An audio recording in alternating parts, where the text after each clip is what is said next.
Welcome to 5 Points of Articulation, where I review action figures and then articulate 5 points to help you decide if you want to add that figure to your collection. The 5 points I discuss are packaging, presentation, posability, playability, and price. I'm Jason, and if you enjoy my content, please like, share, subscribe, do all the YouTube rigmarole. After years of hoping and praying and online bullying, the Snyder Cut has been released. I personally loved it, but whether or not it was everything you hope for and more, I hope that we can all agree that this was a watershed moment for superhero movies. To commemorate this once-in-a-lifetime experience, McFarlane Toys has released a series of Zack Snyder's Justice League action figures. So today, we're going to kick off our look at the McFarlane Toys DC Multiverse Zack Snyder's Justice League with Superman. Starting off with the packaging, and we can see that this is a typical DC Multiverse box. The only real difference is the Justice League 2021 in the corner, name and logo on one side, name and window on the other, top, bottom, barcode, and back. Nice photo of Henry Cavill in his black Superman suit. And here are the other figures in the wave. We have Aquaman, Batman, Cyborg, and the Flash. I do still wish that they would jazz them up a bit more, but I do love a McFarlane box, so for packaging, Superman gets 1 whole point. Moving on to presentation, and we can see that Superman stands at 7¼ inches. Starting off at the head, and one of the things we can all agree on is that the likeness will really either make or break this figure for you. Putting him side by side, this picture of Henry Cavill, and I'm going to leave it to you to decide how good of a likeness you think it is. I do think that the sculpt is there. The problem, I think, is the paint job. The eyes and the lips are painted nicely, but the rest of the skin is this kind of dark, flat flesh tone. I do think he needs to be a little bit more pale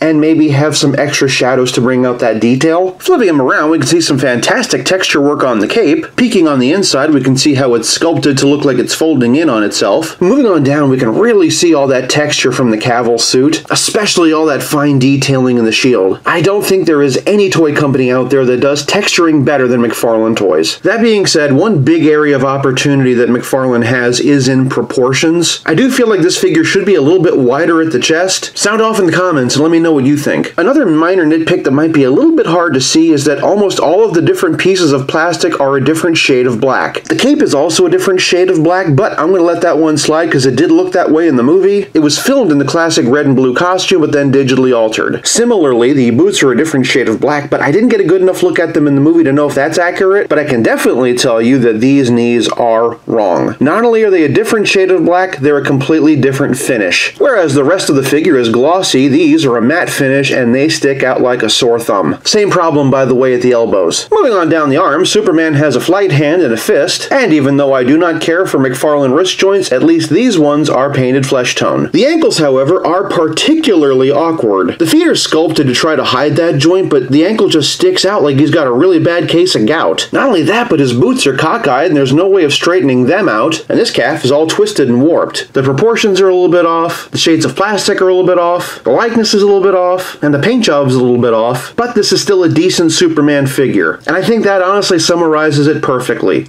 Decent. Does a lot of it miss the mark? Sure, but it also gets a lot right. For presentation, I'm giving Superman ½ point. Moving on to posability, and Superman's head is on a dumbbell joint. Looks up a fair amount, which is great for a flying character. A little bit down, little bit of tilt, and all the way around. He can lift his arm up this high, which is actually a pretty great range, but word of caution, this shoulder has been very stiff. So stiff that when I try to move it, he breaks in half. Maybe I need to add a 6 point for production quality. He's got that typical McFarlane butterfly rotator cup thing, but on this figure it doesn't really do a whole lot. He does have a bicep swivel though, and it works just fine. Great double jointed elbows, and the McFarlane wrist I don't like. The diaphragm joint is pretty well integrated into the sculpt, but do watch out because it does pop off really easy. It does give us kind of a nice opportunity to see some of the internal engineering though. Hello in there!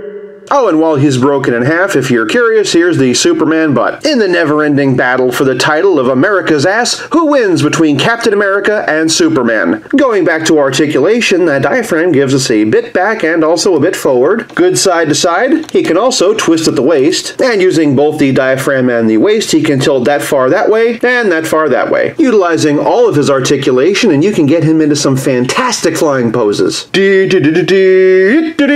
here. Typical McFarlane hips gives us a pretty good spread. Perfect double jointed knees. Ankles go front, back, and tilt. And also toe articulation. Quality control issues aside, the articulation in this figure is darn near perfect. For posability, I'm giving Superman 1 whole point. Oh, and moving on to playability, we can see that Superman comes with this flight stand. As figure stands go, they're not my favorite, but they do get the job done. But playability is more than just accessories, it's also about how well your figure plays with others. First, we have him alongside a couple of DC Direct Supermen. Over here we have the History of the DC Universe Superman. And over here we have the DC Essentials. Here he is with the only 6-inch scale comic version I have of Superman. This is actually the very first 6-inch scale Superman. It was part of Hasbro's DC Superheroes line right before they lost the license to Mattel. But the one comparison I'm sure that you're all very excited about is of course the McFarlane Toys DC Multiverse Action Comics 1000 Superman. And I'm sure that you're very curious to see if you can swap their heads. So just a word of warning, the dumbbell joints are not 100% compatible, but this does actually look pretty good. The Cavill head on the comic book body reminds me a lot of that behind the scenes picture of his audition where he had to wear the original Reeves suit. It also gives me a lot of optimism for what the Snyderverse figure is going to look like in red and blue. Moving over to the comic book head on the Cavill body, and I absolutely love this. To be honest, I wish I had the Red Sun Superman to try that head out. For some more DC Multiverse, here he is alongside Bizarro. Here he is with Wonder Woman. This is the Last Night on Earth Wonder Woman body with the Dark Knight's death metal head. And until I can get my hands on a Batfleck, here he is alongside Thomas Wayne from Flashpoint. For a different kind of McFarlane comparison, here he is alongside the Warhammer 40k Necron Warrior. If you watched that review, you'd know that I use him as a stand-in for Metallo. And for another Superman villain comparison, here he is with the Mattel Collect and Connect Super Luthor. For a good general 6-inch comparison, here he is with the Marvel Legends Pizza Spidey. But for a more 7-inch scale comparison, here he is alongside the Marvel Select. Speaking of Marvel Select, here he is alongside the Marvel Select Thor and Captain America. And with all due respect to Chris Evans, in action figure form, there is no contest.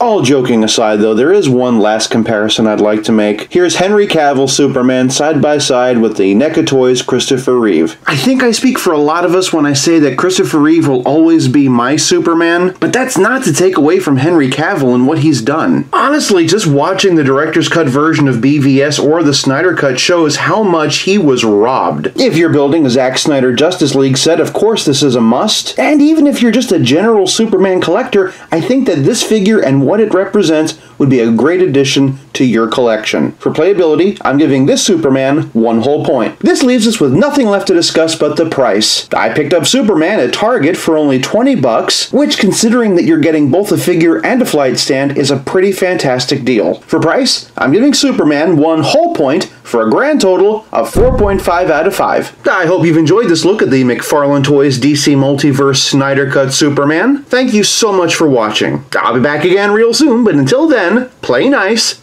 and have fun.